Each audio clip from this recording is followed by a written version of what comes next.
When I called to the Greenfield farm on the 10th of March, Tom was just moving the milking herd to a new break of grass. At the moment, the herd are grazing day and night on 3 kilos of meal per cow per day.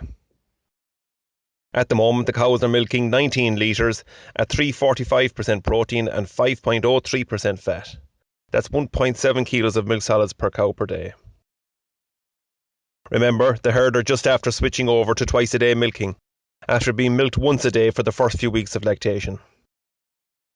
Condition score is good with very few thin cows in the herd. From February until now, there were 120,000 litres supplied. That's about 55 kilos of milk solids per cow if we assume about 200 cows. When moving the cows, Tom noticed 2 cows a little off form. He brought the 2 cows back into the yard to get a closer look. One had a left displaced abomasum and the vet diagnosed that the other cow had a weak heart. I walked from the milking cows back across some of the paddocks that have been grazed in the last few days, and even further back when the cows were out grazing during the wet spell. I wanted to get a feel for the graze out and the damage completed. Remember, the farm is dry by nature. What we have noticed as the organic matter has increased on the farm, that the topsoil has become stickier when grazing. When cows first started grazing this farm in 2010, there was really no bother to let cows out, but now they will do more damage if it's any bit wet. In the wet weather, you can see where Tom uses narrow lanes to walk cows back to the grass, rather than letting the cows walk over an area that has already been grazed. Yes, the narrow lane where the cows walk is mucked up, but it narrows down the area which has been damaged. You can see the recovery in the other parts of the paddock, even after only 7 to 10 days since it was grazed.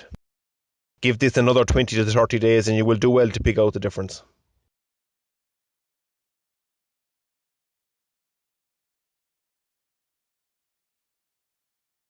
I walk back across the grazed paddocks towards the second herd, the hospital herd if you wish.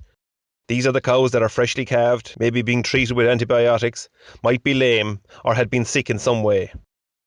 They are grazed separately from the main milking herd.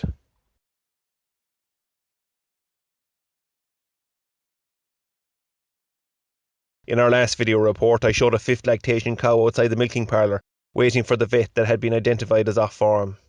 The vet diagnosed that she had a right displaced abomasum and she was subsequently operated on. You can see she is still here recovering in the second herd.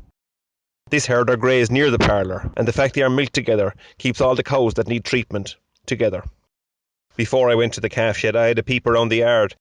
The main silage pit is almost finished, but there are around 350 round bales of high quality silage left that have been earmarked for that tight pinching grass which usually happens around the end of March before the second round of grazing starts. These will be fed out then if required. This is the footbath which will be replaced very soon. It is too narrow, the cows have to step down, and they are forced into single file through the footpath. The plan is to build a footpath on the exit race from the parlour at the same level as the exit race, twice the width and twice the length. The 40 cows left to calve are still on the wood chip standoff pad, and will remain here until they calve down. When I got to the calf shed, the lads were busy picking out 25 bull calves that had been sold. They had let them out of the pens into the loading area, and they were running around after getting a taste of freedom. The mix of Frisian and Hereford calves were sold for between 90 and 150 euros. Most of them were between 2 and 3 weeks old.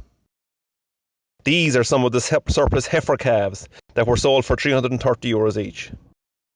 The first 80 heifer calves born are gone to the contract rearing farm. They were born from the end of January to mid-February. These heifer calves were born from mid-February to mid-March and are surplus to the farm's requirements. At this stage in the calving campaign, the last of the dairy calves are being born, and it is mostly Hereford AI bred calves arriving. The AI sires used were SPL and GPZ. Until next time, safe farming.